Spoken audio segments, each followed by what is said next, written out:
Hey everyone! Welcome back to the channel. Today we're diving into a profound and transformative book, The Courage to be Disliked by Ichiro Kishimi and Fumitake Koga. This book has been a game changer for many, offering deep insights into how we can live more fulfilling lives. If you're ready to embrace self-liberation, understand interpersonal dynamics, and live your best life, then stick around. We're going to break down the key lessons from this book in a fun, easy to digest way. Let's get started. First, let's set the stage. The Courage to be Disliked is based on the principles of Adlerian psychology, developed by Alfred Adler, a contemporary of Freud and Jung. While Freud believed that our present is shaped by our past experiences, Adler had a different take. He argued that we are shaped more by our goals and our perceptions of the future. This means you have the power to change your life at any moment, regardless of your past. This concept is incredibly liberating because it puts you in control of your destiny. Your past does not define you. Your goals and actions do. Let's break this down with a simple analogy. Imagine you're driving a car. Freud's perspective is like driving while constantly looking in the rearview mirror. You'd be so focused on what's behind you that you'd struggle to move forward effectively. Adler's perspective, on the other hand, is like focusing on the road ahead. Sure, you glance in the rearview mirror occasionally to be aware of what's behind you, but your primary focus is on where you're going. This approach empowers you to take charge of your life and steer it in the direction you want to go. Next, let's talk about one of the book's central ideas: life lies. According to Adler, many of us create self-imposed limitations or life lies to avoid facing challenges and responsibilities. These lies are excuses that prevent us from taking action and achieving our goals. For example, someone might say, "I can't succeed because of my upbringing," or "I'm not good enough to try this new thing." These are essentially ways to avoid the fear of failure or the discomfort of stepping out of our comfort zones. Think about it. How often have you told yourself that you can't do something because of some external factor? Maybe you've thought, "I can't start a business because I don't have enough money," or "I can't get in shape because I don't have time." These are life lies. The book encourages us to recognize these lies and overcome them by taking responsibility for our actions and choices. It's about being honest with ourselves and acknowledging that while external factors can be challenging, they don't have to be insurmountable barriers. Moving on, let's dive into interpersonal relationships. Adlerian psychology emphasizes the importance of community and social interest. One of the book's key messages is that all problems are interpersonal relationship problems. This means that most of our issues stem from how we relate to others and how we perceive our place within our community. To live a fulfilling life, we need to develop a sense of social interest, which involves contributing to the welfare of others and building meaningful relationships. Imagine a scenario where you're feeling lonely or unfulfilled. According to Adler, this feeling often stems from a lack of meaningful connections with others. It's not just about having people around you, but about having genuine, supportive relationships where you feel valued and understood. The book encourages us to actively work on building and nurturing these relationships. This could mean reaching out to friends, participating in community activities, or simply being more present and engaged in our interactions with others. A practical tip from the book is to practice the concept of separation of tasks. This is a powerful tool for maintaining healthy relationships and reducing stress. Essentially, it means distinguishing between what tasks are ours and what tasks belong to others. For example, you are responsible for your own actions and feelings, but not for how others react to you. By recognizing and respecting this separation, we can avoid unnecessary conflicts and focus on what we can control. This leads to a more peaceful and focused life. Let's say you're at work and a colleague is being difficult.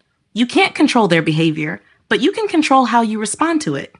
Instead of getting stressed out or trying to change them, focus on how you can handle the situation in a way that aligns with your values and goals. This might mean setting boundaries, practicing patience, or finding ways to communicate more effectively.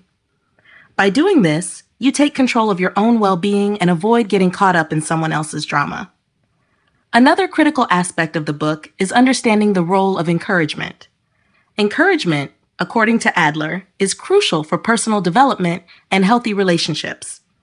It's about recognizing and appreciating the efforts and progress of ourselves and others, rather than focusing on failures or shortcomings. Encouragement builds confidence and motivates people to continue striving towards their goals. Think about a time when someone encouraged you. Maybe a teacher praised your efforts in school, or a friend acknowledged your hard work. How did that make you feel? Likely, it boosted your confidence and made you feel more capable. The book teaches us to cultivate this mindset not only towards others, but also towards ourselves. Instead of beating ourselves up over mistakes, we should focus on what we've done well and how we can improve. Adler also talks about the courage to be normal. In our society, there's a constant pressure to be extraordinary, to stand out, and to achieve remarkable success. However, this can lead to feelings of inadequacy and perpetual dissatisfaction. The book teaches us that it's okay to be ordinary, and that finding happiness in everyday life is a worthy pursuit. The courage to be normal means accepting yourself as you are and finding contentment in the simple things. Let's break this down with an example. Social media often portrays people living extraordinary lives, traveling to exotic places, achieving incredible feats, and living seemingly perfect lives. This can make us feel like our own lives are inadequate in comparison. The book encourages us to shift our focus away from these external comparisons and instead find joy in the ordinary. This could be enjoying a quiet evening at home, spending time with loved ones, or pursuing a hobby. By appreciating these simple pleasures, we can find true contentment. One of the most challenging yet liberating ideas from the book is the courage to be disliked. Many of us fear rejection and seek approval from others, which can lead us to live inauthentic lives. Adlerian psychology teaches that being true to yourself and pursuing your own path will inevitably lead to some people disliking you. And that's okay. It's impossible to please everyone, and trying to do so can prevent you from living a fulfilling life.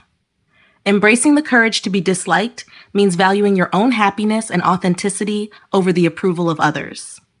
Imagine you're passionate about a particular hobby or career path that others might not understand or approve of.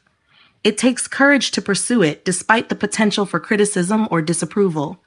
But by doing so, you're being true to yourself and living a life that's aligned with your values and passions. The book encourages us to embrace this courage, recognizing that while not everyone will like us, those who matter will appreciate us for who we truly are. Lastly, the book emphasizes the importance of living in the present. Adler believed that much of our anxiety and dissatisfaction come from dwelling on the past or worrying about the future.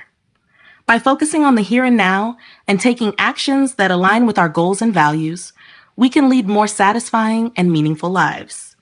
It's about finding joy and purpose in our current actions and relationships. Think about it. How often do you find yourself worrying about something that hasn't happened yet, or regretting something that's already passed? These thoughts can consume us and prevent us from enjoying the present moment. The book teaches us to bring our focus back to the present, to appreciate what we have right now, and to take small, meaningful steps towards our goals. This doesn't mean ignoring the past or future, but rather not letting them dominate our thoughts and actions. To wrap it all up, The Courage to be Disliked offers profound insights into how we can live happier, more fulfilling lives. By understanding that we are not defined by our past, overcoming self-imposed limitations, fostering healthy relationships, and embracing our true selves, we can achieve personal freedom and happiness. Remember, it takes courage to be disliked, to be normal, and to live authentically, but it's worth it. Thanks for tuning in today. If you found this summary helpful, make sure to like, comment, and subscribe for more content like this. And don't forget to hit that notification bell so you never miss an update. Until next time, embrace your courage and live your best life. See you soon.